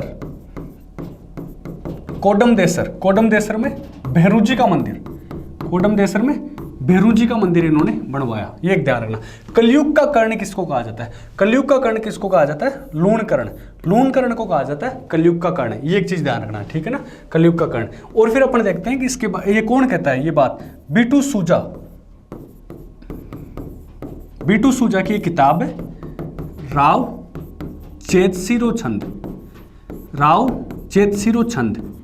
उसमें हमें जानकारी मिलती है कि कलयुग का कर्ण किसको कहा गया? लूणकर्ण को। और अभी अपन ने एक नाम पढ़ा था, मुंशी देवी प्रसाद। वही मुंशी देवी प्रसाद जिसने मोहनोत नैणसी को कहा था राजपुताने का अबुल फजल। उसी मुंशी देवी प्रसाद ने ये जो राय सिंह है इसको कहा राजपुताने का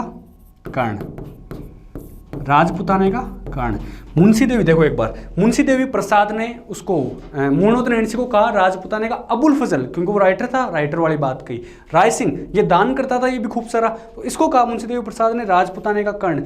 कलयुग का कर्ण किसको कहा गया? लूणकर्ण को। कहाँ जानकारी देखने को मिलती है अपन को? बीटू सूजा की पुस्तक है, उसमें राव जेतसी रोचन। अब जेतसी से रिलेटेड एक दो बात कर लेते हैं अपन।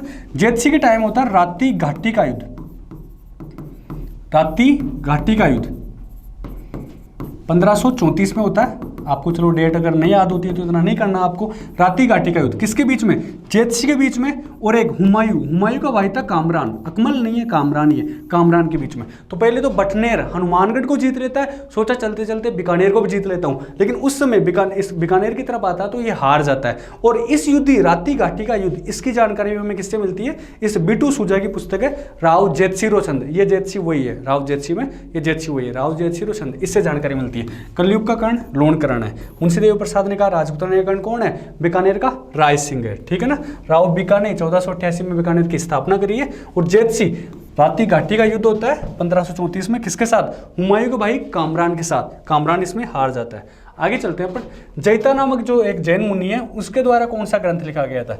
जैता नामक जैन मुनि द्वारा लिखा गया था राय सिंह प्रशस्ति। ये राम सिंह है, राम सिंह नहीं है, राय सिंह है, राय सिंह प्रशस्ति। राय सिंह प्रशस्ति लिखी गई थी किसके द्वारा? जैता नामक जैन मुनि द्वारा। अभी इनके बारे में बात करें अपन सही से, तो एक राय सिंह, हम शासक की बात कर रहे हैं राय सिंह की। तो राय सिंह ने यहाँ पे जो कल्याणमल के साथ में अपने पिता के साथ में जो नागौर दरबार में भाग लिया था, ये वही राय सिंह है जिसको अकबर ने जोधपुर का प्रशासक बनाया था 3 साल के लिए। जोधपुर का इसको प्रशासक भी बनाया गया था। और बाद में अपन एक बार देखते हैं इसकी बड़ी घटना कि जब खुर्रम ने खुसरो जब विद्रोह कर देता है तो जहांगीर इसको आगरा की जिम्मेदारी सौंप कर चला जाता है। जहांगीर इसको आगरा की जिम्मेदारी भी सौंप के चला जाता है। कुल मिला के बात करें, मुगलों के दरबार में राय सिंह का बड़ा स्थान था, ऊंचा स्थान था, ठीक है, उस तरीके से बात कर सकते हैं। राय सिंह, तो राय सिंह ने भी अपन देखते हैं कुछ किताबें लिखी है। राय सिंह महोत्सव लिखी है, वैदिक वंशावली लिखी है, श्रीपति की ज्योतिष रत्नमाला पर बाल बोधिनी नामक टीका लिखी है। तो ये किताबें किसकी है? ये किताबें राय सिंह की है, अपने नाम से ही है। राय सिंह महोत्सव एक वैदिक वंशावली, श्रीपति की ज्योतिष रत्नमाला पर बाल बोधिनी नामक टीका भी लिखी है, ठीक है। ये राय सिंह प्रशस्ति, तो राय सिंह प्रशस्ति अपन देखते हैं कहाँ लगी हुई है। राय सिंह प्रशस्ति जूनागढ़ के किले में, बीकानेर के किले का नाम क्या है? जूनागढ़ का किला। तो जूनागढ़ के किले में सूरज पोल है, वहां पे एक सूरज पोल, उस सूरज पोल के पास में लगी हुई है। क्या लगी हुई है? राय सिंह प्रशस्ति। किसने? जैता नामक जैन मुनि द्वारा लिखी गई है, ये ध्यान रखना। अब जूनागढ़ के किले का नाम ही आ गया तो अपन देखते हैं जूनागढ़ का किले का निर्माण किसने करवाया। जूनागढ़ के किले का निर्माण करवाया इस राय सिंह ने करवाया। कब करवाया? 1594 में निर्माण पूरा हुआ था, 1589 से स्टार्ट हुआ था। 1594 में इसका निर्माण होता है करमचंद की देखरेख में, यह निर्माण करवाया था। जूनागढ़ के किले का निर्माण किसने? राय सिंह ने करवाया था। जूनागढ़ के किले के बाहर अपन देखते हैं जयमल फत्ता की मूर्तियां लगी हुई है, गजारूढ़ प्रतिमाएं लगी हुई है, ठीक है। किसने लगवाई थी? राय सिंह ने लगवाई थी वो मूर्तियां, ठीक है। अब उसके बाद देखते हैं करमचंद वंशोत्कीर्णकम काव्यम, ये जो ग्रंथ है वो किसके द्वारा लिखा गया है? ये ग्रंथ लिखा गया है जय सोम, राय सिंह का एक दरबारी है जय सोम, उसके द्वारा लिखा गया। जो करमचंद है, ये जूनागढ़ के किले वाला करमचंद, उसके वंश के बारे में जानकारी मिलती है। और इसमें राय सिंह को कहा गया है राजेंद्र, राय सिंह को राजेंद्र कहा गया। तीनों किताबें किसकी है? राय सिंह की है। राय सिंह प्रशस्ति जूनागढ़ में सूरजपोल के पास लगी हुई है। जब जूनागढ़ का निर्माण होता है उसी समय राय सिंह प्रशस्ति जो लिखी जाती है, जैता नामक जैन मुनि दरबारी है राय सिंह का, उसके द्वारा लिखी जाती है। करमचंद वंशोत्कीर्णकम काव्यम, राय सिंह का ही दरबारी है जय सोम के द्वारा लिखी जाती है। इसमें राय सिंह को क्या कहा गया है? राजेंद्र कहा गया है। और बात करें तो राय सिंह को कहते हैं कि अपन जोधपुर का देखते हैं कि जोधपुर का प्रशासक बनाया जाता है। काबुल का इसको गवर्नर भी बनाया गया था, मुगलों के द्वारा। और जहांगीर जब खुसरो विद्रोह करता है उस समय आगरा की जिम्मेदारी सौंप कर किसको चला जाता है? राय सिंह को, मतलब पद बड़ा था, ठीक है ना। और ये बातें करी अपन ने किसके बारे में? राय सिंह के बारे में बात करी। वेली कृष्ण रुक्मणीरी, इसके बारे में कौन सा कथन गलत है? ये पृथ्वीराज राठौड़ द्वारा लिखी गई थी, बल्कि बिल्कुल सही बात है। ये पृथ्वीराज राठौड़ कौन है? राय सिंह, अभी हम बात कर रहे थे जिस राय सिंह के बीकानेर का राजा, उसका छोटा भाई है। ये राय सिंह का छोटा भाई है और अकबर के दरबार में था। ये अकबर के दरबार में रहता था। तो अकबर ने इसको क्या दिया था? गागरोन का किला, झालावाड़ वाला गागरोन का दुर्ग, गागरोन दुर्ग इसको दिया था, जो कि क्या है? एक जल दुर्ग है। जल दुर्ग कौन सा है? गागरोन वाला किला, ठीक है ना। वो किसको? पृथ्वीराज राठौड़ को। किसके द्वारा दिया गया था? अकबर के द्वारा दिया गया था। हम बात कर रहे हैं इसके द्वारा एक ग्रंथ लिखा गया है। पृथ्वीराज राठौड़ की एक बात और करें तो इसको एक इटली का एलपी टेसिटोरी आया था, एलपी टेसिटोरी इटली का, उसने इसको कहा था डिंगल का होरेस। डिंगल मतलब साहित्य की शैली है, डिंगल का होरेस, होरेस मतलब वहाँ का उधर का कवि है। तो डिंगल का होरेस की संख्या दी गई थी इसको। डिंगल और पिंगल दो चीज़ होती है, पश्चिमी राजस्थान में डिंगल, पूर्वी राजस्थान में पिंगल। तो डिंगल का होरेस किसको कहा? एलपी टेसीटोरी ने पृथ्वीराज राठौड़ को कहा। अब अपन थोड़ी बात कर लेते हैं वेलिकृष्ण रुक्मणी की। तो ये पृथ्वीराज राठौड़ द्वारा लिखी गई है, बिल्कुल सही बात है, तो ये गलत नहीं है। अब डिंगल में लिखी गई है, बिल्कुल पिंगल में नहीं लिखी हुई है, पश्चिमी राजस्थानी में लिखी गई है, डिंगल में, ठीक है। 5वां वेद और 19वां पुराण है। ये बात किसने कही है? ये बात कही है दुर्सा आडा ने। दुर्सा आडा ने किसको कहा? वेलिकृष्ण रुक्मणी को, कि ये 4 वेद होते हैं, ये तो 5वां वेद है, 18 पुराण होते हैं, नहीं ये तो 19वां पुराण है, ठीक है। और इसमें 10 सहस्त्र घोड़ों का बल है, ये भी बात बिल्कुल सही है, ठीक है। कुल मिला के अपन एक चीज देखें कि 10,000 घोड़ों का बल, ये किसने कहा? कर्नल जेम्स टोड ने इसको इस किताब के बारे में कहा कि इसमें 10,000 घोड़ों का बल है, ठीक है। कुल मिला के असत्य कथन देखना था, असत्य कोई सा भी नहीं है, सारे के सारे क्या है? सही कथन है यहाँ पे, ठीक है। तो पृथ्वीराज राठौड़ द्वारा लिखा गया। और एक चीज और देख लेते हैं, पृथ्वीराज राठौड़ का नाम ही आ गया तो अपन कन्हैयालाल सेठिया, कन्हैयालाल सेठिया, कन्हैयालाल सेठिया ने एक किताब लिखी थी पाथल और पीथल, पाथल और पीथल। तो पाथल और पीथल में अपन देखते हैं कि पाथल कौन है और पीथल कौन है। पाथल तो कौन है? महाराणा प्रताप। और पीथल कौन है उस किताब में? पृथ्वीराज राठौड़। इन दोनों का जिक्र है। पाथल महाराणा प्रताप है, पीथल कौन है? पृथ्वीराज राठौड़ है। तो उसको इस तरीके से ध्यान रखना, पी आ रहा है और पृथ्वीराज राठौड़ में भी ई की मात्रा आ रही है, तो ई की मात्रा। पीथल तो कौन है? पृथ्वीराज राठौड़ है। पाथल महाराणा में भी आ की मात्रा आ रही है, पाथल ये कौन है? महाराणा प्रताप है। कन्हैयालाल सेठिया द्वारा लिखी गई किताब। ये काम की बातें सारी की सारी ध्यान रखना इंपॉर्टेंट है, वेलिकृष्ण रुक्मणी से रिलेटेड बातें, ठीक है। अब हम देखते हैं कि जांगलदर बादशाह की उपाधि बीकानेर के किस शासक ने धारण करी थी, ठीक है। अपन एक चीज देखते हैं कि बीकानेर वाला जो क्षेत्र है, बीकानेर वाला क्षेत्र, बीकानेर और थोड़ा बहुत जोधपुर का क्षेत्र, उसको पहले प्राचीन काल में कहा जाता था, उसको जांगल प्रदेश कहा जाता था। पहले जांगल प्रदेश ये कहा जाता था उसको, जांगल प्रदेश। और उसकी राजधानी क्या हुआ करती थी? उसकी राजधानी हुआ करती थी अही छत्रपुर। अही छत्रपुर, जो आज का हमारा जो नागौर है वो वाला क्षेत्र। हम देखते हैं बीकानेर वाले क्षेत्र को पहले कहा जाता था जांगल प्रदेश। इंपॉर्टेंट है, ध्यान रखना, पूछा जाता है एग्जाम में, ठीक है। जांगल प्रदेश, राजधानी अही छत्रपुर, ये भी इंपॉर्टेंट है, जो अही छत्रपुर आज का जो नागौर है। तो जांगलदर बादशाह, जांगलदर का बादशाह बनेगा, मतलब बीकानेर का बादशाह। किसने सबसे पहले स्टार्ट करी ये उपाधि? कर्ण सिंह ने। कर्ण सिंह कौन सा?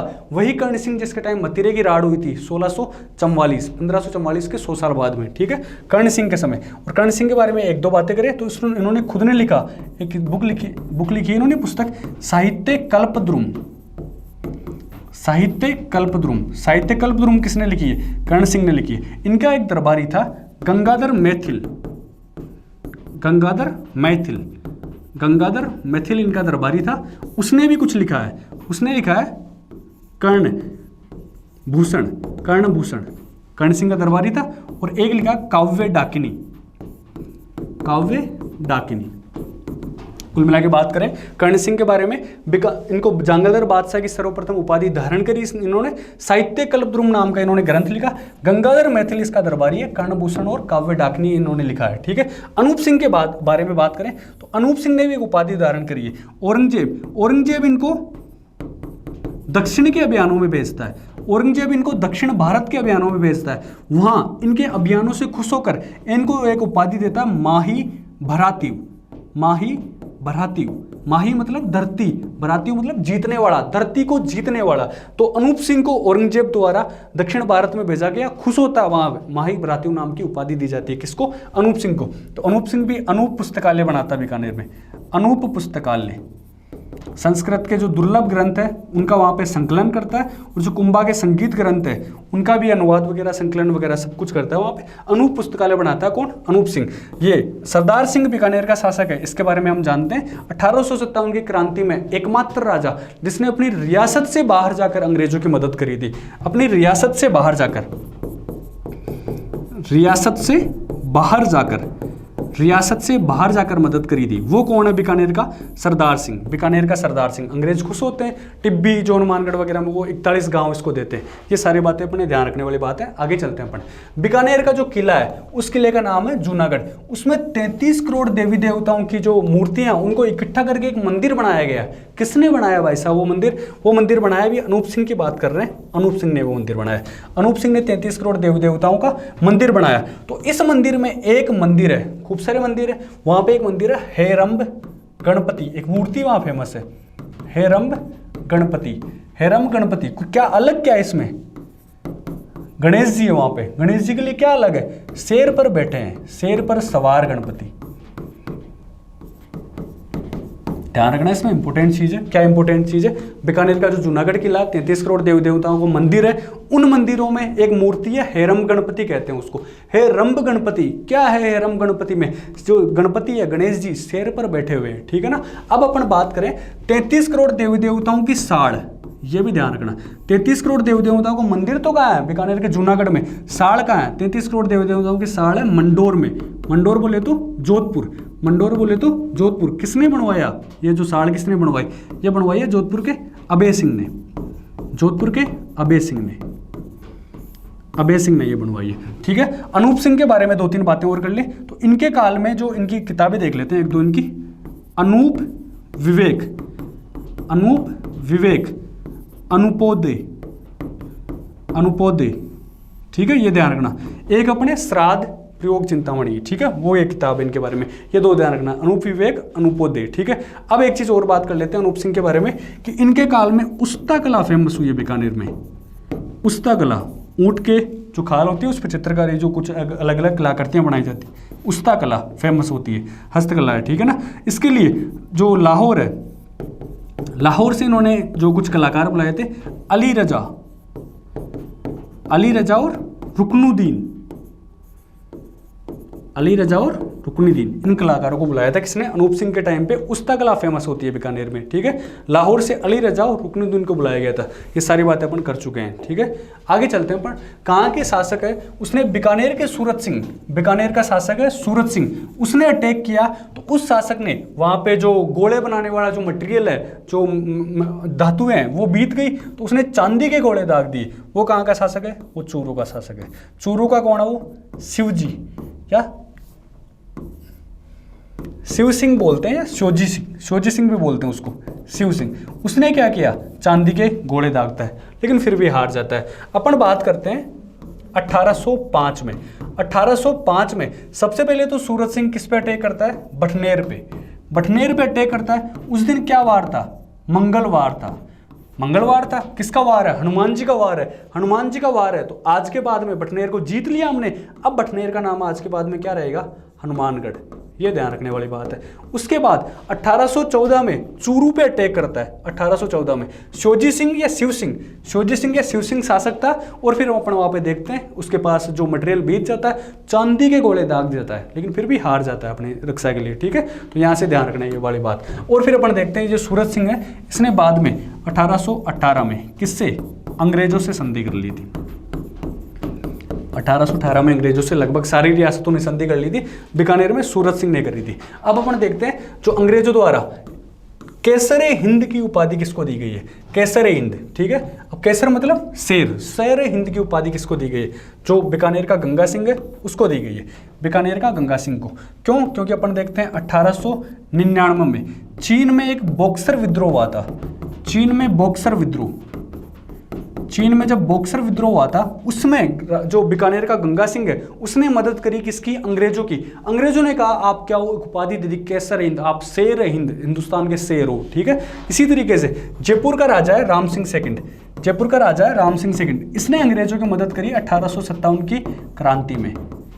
हम देखते हैं कि जो विलायत खां, उस्मान खां जो है ना, उनकी क्या जानकारी बता देता है जो पॉलिटिकल एजेंट था ईडन, उसको। इसके बाद इसको सम्मानित किया जाता है, इसको उपाधि दी जाती है बाद में, इसको केसर हिंद, इसको दिया जाता है सितार ए हिंद, सितार ए हिंद। सितार मतलब सितारा, स्टार। हिंदुस्तान का ही सितारा कौन है?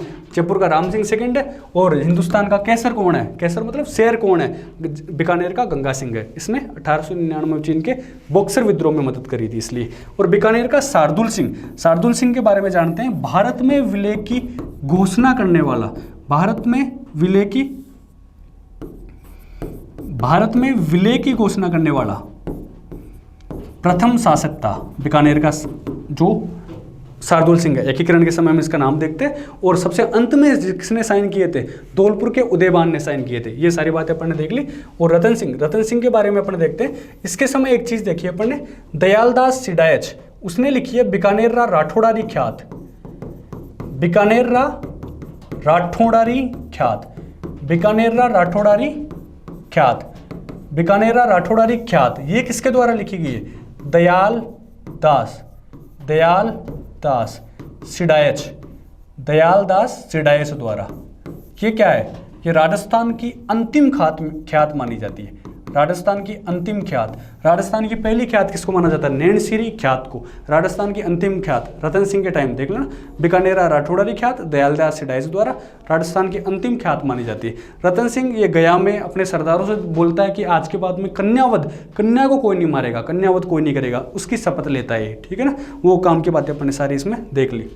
आगे चलते हैं अपन अब। नरेंद्र मंडल, सभी राजाओं का मंडल, चैम्बर ऑफ प्रिंसेस, जिसमें सभी राजाएं आए, साम्राज्य का पार्ट बने। वो चेम्सफोर्ड ने क्या करी?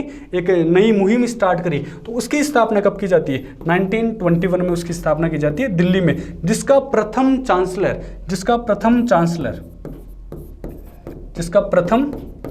किसको बनाया जाता है? जिसका प्रथम चांसलर बनाया जाता है बीकानेर के गंगा सिंह को। चेम्सफोर्ड अंग्रेजों का अधिकारी है, चेम्सफोर्ड, उसके द्वारा सभी राजाओं का एक संगठन बनाया गया ताकि वो साम्राज्य का पार्ट बने। नरेंद्र मंडल या चैम्बर ऑफ प्रिंसेस 1921 में उसके प्रथम चांसलर बने बीकानेर के गंगा सिंह, उसके प्रथम चांसलर बनते हैं। ठीक है ना। उसके बाद में अपन देखते हैं 1899 में क्या होता है गंगा सिंह के टाइम? चीन का बॉक्सर विद्रोह जिसमें मदद करता है, हमने अभी देखा उसको केसरी हिंद की उपाधि दी गई। 1919 में प्रथम विश्व युद्ध 1914 से लेकर 1918 में खत्म होता है। उसके बाद में 1919 में होता है पेरिस शांति सम्मेलन। उस पेरिस शांति सम्मेलन में अंग्रेजों, ये जो राजाओं की, जो रियासतों की तरफ से एकमात्र राजा गया था, वो कौन गया था? गंगा सिंह के बारे में और 2-3 बातें ध्यान रखना कि जो तीनों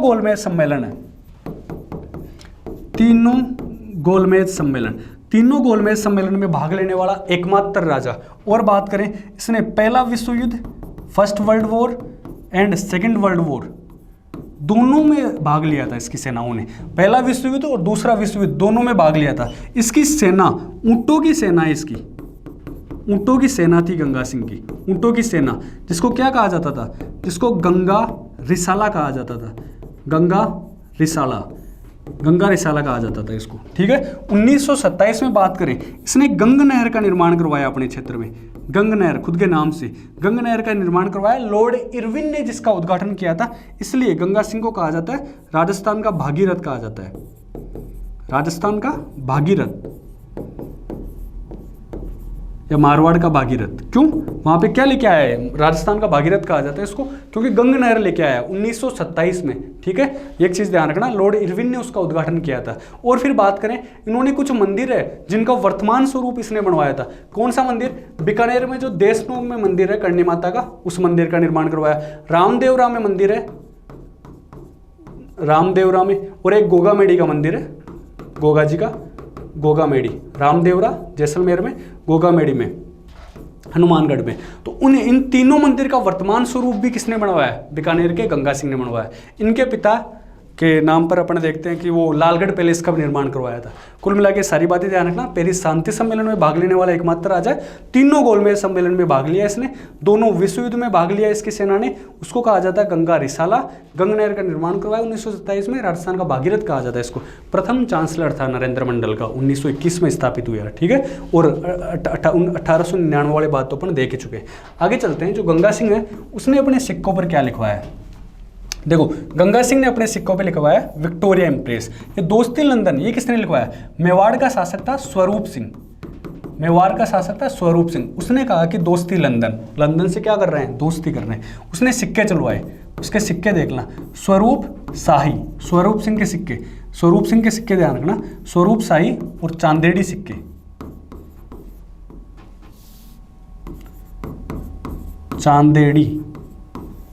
ये चांदेड़ी सिक्के, स्वरूप शाही सिक्के, ये स्वरूप सिंह ने चलाए। और विक्टोरिया इम्प्रेस, ये सिक्कों पर गंगा सिंह ने लिखवाया और दोस्ती लंदन लिखवाया मेवाड़ के स्वरूप सिंह ने लिखवाया।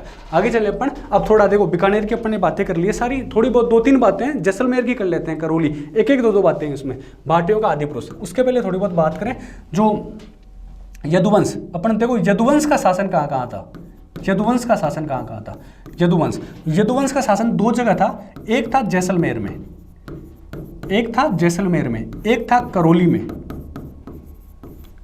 यदुवंश का शासन जैसलमेर में भाटी राजवंश, भाटी वंश का शासन था, भाटी राजवंश का। और करौली में यदुवंश की जादौन शाखा, तो जादौन वंश का शासन था। 2 जगह हम देखते हैं यदुवंश का शासन था, एक था जैसलमेर में, एक था करौली में। जैसलमेर में भाटी राजवंश का शासन था और करौली में जादौन राजवंश है उनका शासन था। अब अपन यहाँ पे देखते हैं कि जो जैसलमेर वाले हैं, जैसलमेर वाले जो भाटी है, जैसलमेर वाले भाटी, वो भगवान श्री कृष्ण के वंशज है, भगवान श्री कृष्ण के वंशज है। इसलिए इनके राज्य चिन्ह में अपन ने एक चीज देखी थी, छत्राला यादवपति, छत्राला यादवपति लिखा हुआ है, छत्राला यादवपति इनके इसमें लिखा हुआ है। और जैसलमेर वाले जो भाटी है उनकी कुल देवी कौन सी है, उनकी कुल देवी है स्वांगिया माता, स्वांगिया माता, ठीक है ना, स्वांगिया माता। और जो करौली वाले हैं उनकी कुल देवी कौन सी है, करौली वालों की कुल देवी है कैला माता, जिनका मंदिर करौली में ही है, कैला माता। कैला माता इनकी कुल देवी है, स्वांगिया माता जैसलमेर वालों की कुल देवी है, भाटी श्री कृष्ण के वंशज, इनके जो राज चिन्ह में लिखा हुआ छत्राला यादवपति। अब कुछ बात करते हैं भाटियों का आदि पुरुष, आदि पुरुष किसको, जो सबसे स्टार्ट करी संस्थापक, इसको माना जाता है, भट्टी को माना जाता है, ठीक है, भट्टी को। 265 ईस्वी में बटनेर को अपनी राजधानी बनाता है, बटनेर को राजधानी बनाता है, ठीक है। और बटनेर के कारण ही भाटियों को, बटनेर के कारण ही भाटियों को कहा जाता है उत्तर भड़ किवाड़, उत्तर भड़ किवाड़, उत्तर भड़ किवाड़ या उत्तरी सीमा का प्रहरी, उत्तरी सीमा का प्रहरी कहा जाता है इसको, इनको कहा जाता है भाटियों को, भाटियों को। बटनेर जो किला है हनुमानगढ़ में, उसके कारण उत्तर भड़ किवाड़ या उत्तरी सीमा का प्रहरी कहा जाता है, किसके कारण, बटनेर के कारण भाटियों को। भट्टी ने 285 में बटनेर को अपनी राजधानी बनाया और भाटियों को कहलाता है आदि पुरुष। मंगल राव, इसने तनोट को राजधानी बनाया, इसने तनोट को राजधानी बनाया, तनोट। देवराज, इसने लोदरवा को राजधानी बनाया, लोदरवा। कौन सा लोदरवा, वही महेंद्र मूमल की जो प्रेम कहानी है, महेंद्र मूमल। तो महेंद्र तो कहाँ का, अमरकोट का राजकुमार था और मूमल लोदरवा की राजकुमारी थी, मूमल लोदरवा की राजकुमारी थी, महेंद्र अमरकोट का राजकुमार था।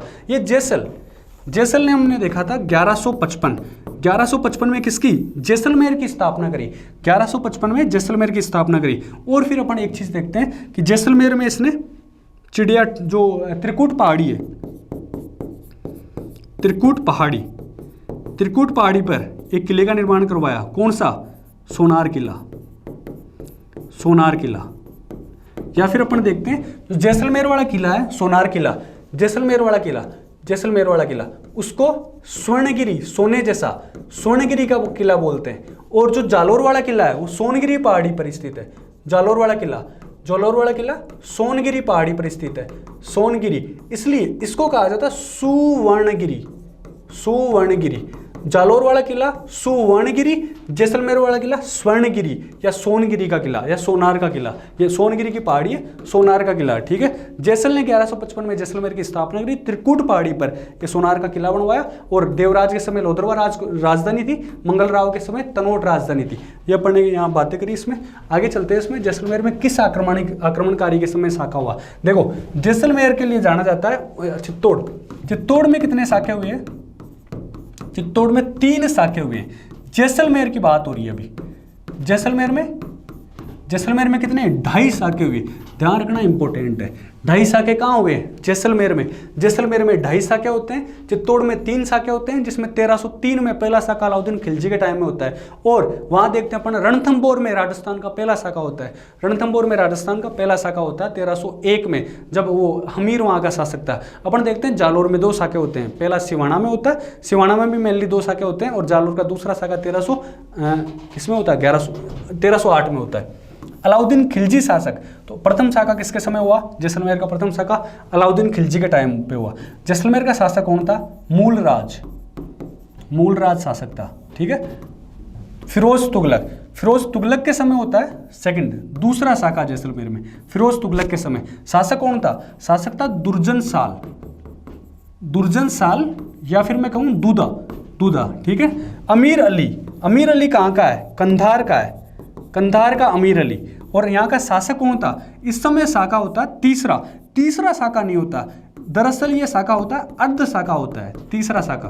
अभी बात करेंगे इसके बारे में। अर्ध शाखा शासक कौन था? शासक था जो रूठी रानी है उमादे, उनके पिता लूणकरण शासक था। जो रूठी रानी है उमादे, उनका जो पिता था लूणकरण, वो शासक था। देखो होता क्या है, पहला शाखा अलाउद्दीन खिलजी मूल राज शासक था। मूल मतलब जड़ यहीं से स्टार्ट हो रही है, मतलब पहला शाखा किसके टाइम होता है? अलाउद्दीन खिलजी के टाइम।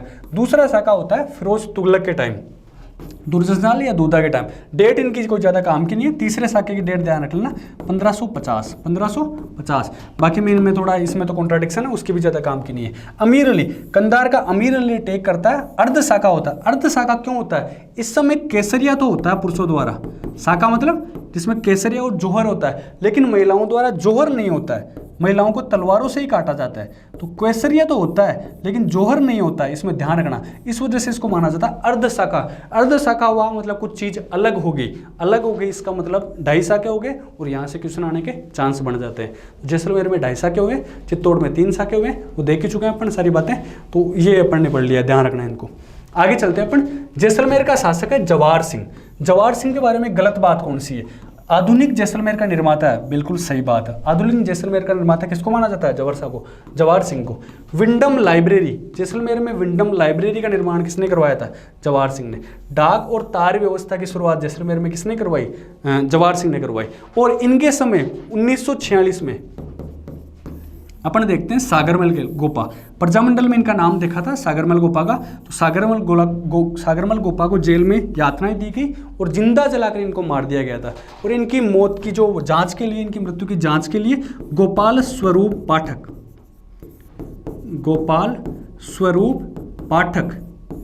यह आयोग बनाया गया। गोपाल स्वरूप पाठक आयोग बनाया गया था, ठीक है ना। इनकी किताबें, सागरमल गोपा की किताबें अपन ने देख ली थी, एक जो फर्स्ट क्लास हुई थी उसमें देखी थी अपन ने, एक बार और देख लेते हैं सागरमल गोपा की पुस्तकें। आज़ादी के दीवाने इंपॉर्टेंट है ये। जैसलमेर का गुंडा राज, जैसलमेर का गुंडा राज। और एक किताब है रघुनाथ सिंह का मुकदमा, वो इतनी इंपॉर्टेंट नहीं है। आज़ादी के दीवाने, जैसलमेर का गुंडा राज इंपॉर्टेंट है। गोपाल स्वरूप पाठक आयोग बनाया गया इनकी मौत की जांच के लिए, सागरमल गोपा के लिए 1946 में। और सागरमल गोपा को 2 रियासतें थी जिन्होंने अपने जो रियासत में आने से रोक लगा दी थी।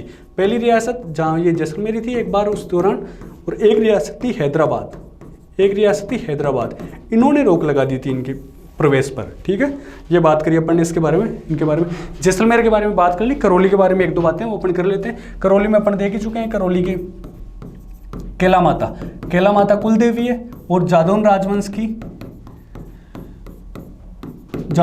यदुवंशियों का जो जादौन राजवंश है उसका शासन था कहाँ पर? करौली में। और करौली में शासन स्टार्ट कौन करता है? करौली में शासन स्टार्ट करता है विजयपाल शासन स्टार्ट करता है। कब करता है? 1040 में। बयाना को राजधानी बनाता है। विजयपाल यहाँ से शासन की शुरुआत करता है जादौन राजवंश की। अब अपन देखते हैं जो मदन मोहन जी का जो मंदिर है वो कहाँ स्थित है? वो अपने करौली में स्थित है। किसने बनवाया था मदन मोहन जी का मंदिर? गोपाल पाल। भगवान कृष्ण का मंदिर है तो कौन बनवाएंगे? गोपाल ही बनवाएंगे, उस तरीके से याद कर लेना, गोपाल पाल ने। अब देखो ये जो मंदिर है ना, ये गौड़ीय संप्रदाय की दूसरी प्रमुख पीठ है। गौड़ीय संप्रदाय की दूसरी प्रमुख पीठ है। फर्स्ट, पहली कहाँ है? पहली जयपुर में है। जयपुर में कहाँ? जो गोविंद देव जी का मंदिर है, जयपुर में गोविंद देव जी का जो मंदिर है वो प्रथम पीठ है। दूसरी करौली में मदन मोहन जी का मंदिर, वो अपन ने देख लिया, गोपाल पाल ने मंदिर का निर्माण करवाया। और तीसरी पीठ कहाँ है? वृंदावन में जो राधा गोविंद का मंदिर है वहाँ, वृंदावन में राधा गोविंद जी का मंदिर है वो वाली चीज़ है। ठीक है, कुल मिला के अपन ने बात करी पहले तो करौली के बारे में। करौली में जादौन राजवंश का शासन था, यदुवंशियों का शासन था, और केला माता यहाँ की कुलदेवी है। विजयपाल ने शासन स्टार्ट किया था 1040 में बयाना को राजधानी बनाकर। अपन ने बात करी गोपाल पाल ने मदन मोहन जी का मंदिर बनवाया करौली में। गौड़िया संप्रदाय की दूसरी प्रमुख पीठ है। पहली कहाँ है? जयपुर के गोविंद देव जी का मंदिर। और तीसरी कहाँ है? वृंदावन का राधा गोविंद जी का जो मंदिर है वो करौली की है। अपन बात करें तो कुल मिला के सारी बात अपन ने कर ली है। क्या पढ़ा अपन ने? मारवाड़ का इतिहास पढ़ा, बीकानेर का, जैसलमेर और करौली, इनका भी अपन ने थोड़ी थोड़ी बातें कर ली है। कुल मिला के जो अगली क्लास है उसमें अपना जो मिडाइवल हिस्ट्री है वो पूरी हो जाएगी। उसके बाद अपन जो कला संस्कृति है उसका रिवीजन करेंगे। तो पढ़ते रहो इन वीडियोज़ को, नोट्स पूरे याद है तो एक बार देख लेना। अगर नोट्स थोड़े कम याद है तो एग्जाम से पहले इनको 2-3 बार थोड़ा स्पीड में बढ़ा के इनको देख लेना। एक दिन में रिवाइज हो जाएगा। एक दिन में तो आपको नोट्स भी याद नहीं होंगे, लेकिन वहाँ एग्जाम में जरूर ऑप्शन में देख के कुछ ना कुछ आपका सही हो जाएगा। ठीक है, पढ़ते रहो, टेस्ट देते रहो। ठीक है ना, धन्यवाद।